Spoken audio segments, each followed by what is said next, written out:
Hey everybody, welcome back for war number 4 of season 28. I'm fighting for the Alliance SAS. We are currently ranked 13th in the Masters bracket, and we are matched up against TCN, also known as the Coalition. They hold the number 5 rank in the Masters bracket, and they are an alliance that I think they've maxed out the maximum prestige possible. If not, they're really close. So this is an account, this is an alliance with a bunch of loaded accounts. Gonna be a tough challenge for us here. We have 6 fights, featuring some pretty scary defenders. We're starting off on path 2 in section 1. We're splitting that path. We're taking on the weapon X. We're pretty comfortable there. We've done that fight a bunch of times. Then we hop over to path 7 where we have 4 fights. We're taking the shared Professor X on Encroaching Stun.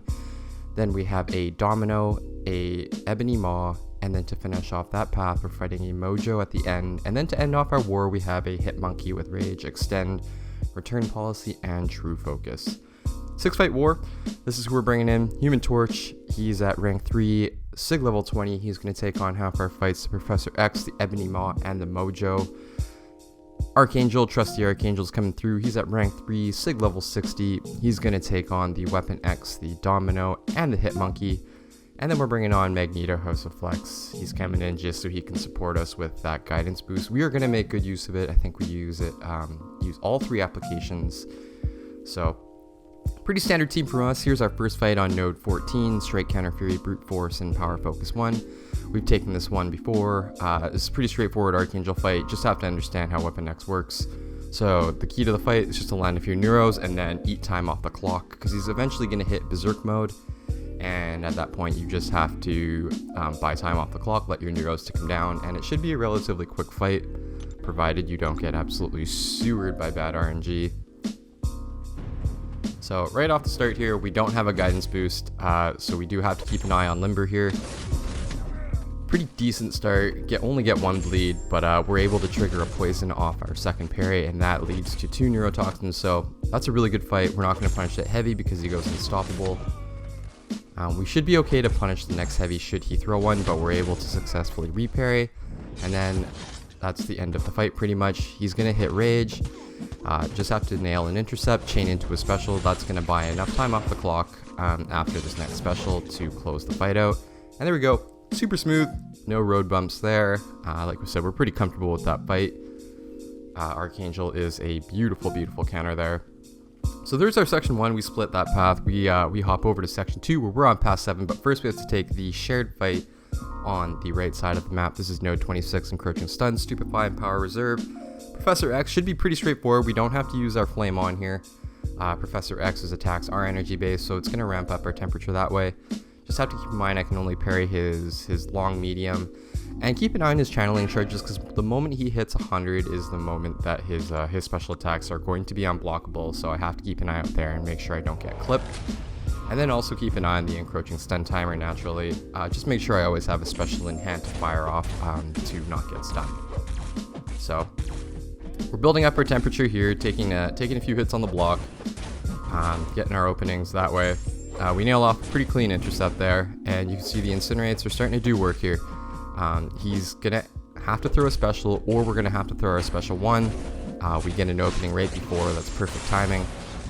So we fade the first Encroaching Stun timer, he throws a special, it's not unblockable, so we're able to parry a few of the hits. But because of Power Reserve, he's going to be able to essentially spam them if he wants. So it's just a matter of managing his special 1 and then finding enough time to close out the fight, which we do. So there we go, we get through that, our second torch fight. Not a big worry there, went fairly smoothly. Then we move on to a domino on Spite and Rise to Power. This is node 33. We're using Archangel. Same kind of strategy versus Professor X, just to parry her dash medium attack. Keep an eye on her lucky passive. We'll kind of take our foot off the pedal once we notice that she's lucky. We do have a guidance boost from Magneto, House of X, just to make sure that I know my stuns are going to be sticking at the extended duration. So pretty straightforward, but I really just don't like fighting Domino. Her Sig ability, it can really bite, just out of nowhere, especially if a bleed fails to trigger. As you can see right there, we're taking some critical failure damage. I don't have to worry about our parries failing, at least, just because Archangel is immune to ability accuracy modification, but these domino fights, they can get out of hand pretty quickly. We do have an invulnerability boost, just because we wanted to chain kind of some of these fights together, so I figured may as well squeeze out as much value as I can out of these invuln boosts. But the Neuros are doing a decent amount of work. We have 2 or 3, but she's getting really close to 3 bars of power here, and I think I just ended up dexing a little bit too early. Ended up getting tagged by her gunshot, but we were able to kind of just close the fight. Just had to eat a little bit of time off the clock. So got a little bit lucky at the end there, but still glad to get through the domino fight with all 3 attack bonuses. So this is Node 43, Aspect of Evolution, and Kinetic Transference. Human Torch, Ebony Maw. This should be a pretty straightforward counter here. We are going to use our second guidance boost from Magneto, House of X. Just my goal is here is to just keep pressure up, hopefully let Human Torch incinerate him down. I'm not going to worry about Aspect of Evolution all too much. Hopefully, ideally, the fight is over by the time that becomes a factor. So I should have tried to stun and knock down to charge my temperature up. As you can see, I'm kind of struggling getting my temperature up to 20. And the blocked hits I'm taking are feeding him power, and I'm not getting enough to get myself up to 20 temperature. I think that's a mistake that I'm making at the start of the fight here. I eventually kind of crawl my way up, but I think I left some damage on the table by not getting my temperature to 20. So at this point I make a choice. I decide to try and just buy time and special 2. I end up messing up and dashing back way too early, getting clipped on my dash back, and then I waste the 3 invulnerability boost hits. So I'm taking this special 3 with no invulnerability boost pretty much, and at this point I am convinced that I'm going to die here. I'm just looking at that degen kind of ticking me down, but somehow we were able to pull it off in the last 5 seconds there. So that's twice that I probably could have died this war.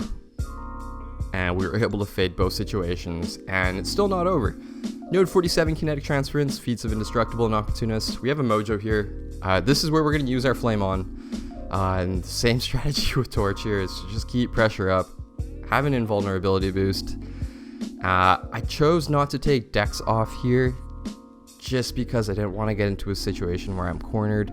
I know that I can throw my special there to get myself out of the corner, but I'd rather give myself 2 outs. So hopefully we're able to just kind of sprint and blitz through this fight without giving up a death. So there we go, Flame On is on. We're kind of just sprinting. He's able to throw his special 1, which is awesome for us. We end up blocking a few too many hits though. I didn't want to trigger Dex, but that's okay. We have an invulnerability boost, so at this point I'm just going to try and sprint him down. I want to get to my special 2 if I can. Luckily we were able to do that, so I throw it just to stun him, and this time I'm just going to wait for the stun timer to end just so I can eat a little bit more time off the clock. We have a decent amount of power stings, and we're just going to keep hitting his block just to buy time, and it ends up working out. So I don't know, that could have been a 3rd death in the war. At this point I'm really unhappy with the way I've executed my fights, even though I was able to get through cleanly.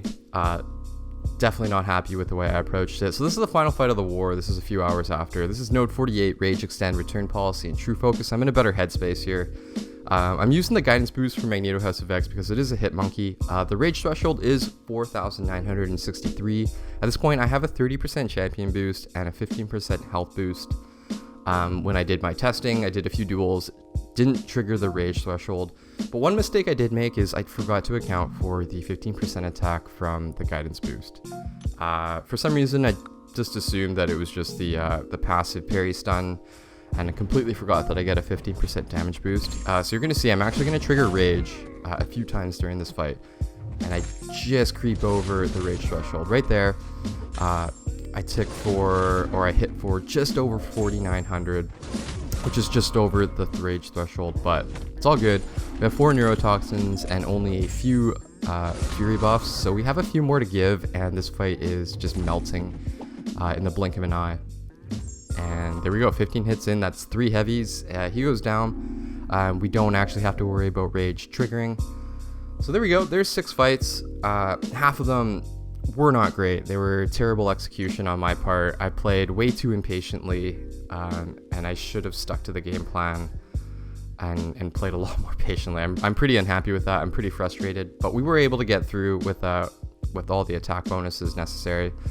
So our last war of War 3, we ended up losing to GT40. We lost 3-7. They played really clean. And this war, it's not looking great. I think we were down, it looks like it's 12-7, and both teams are almost finished up. So it looks like we're going to be 2-on-2 for the season. But thanks for sticking around. Thanks for stopping by. We'll catch you for War 5.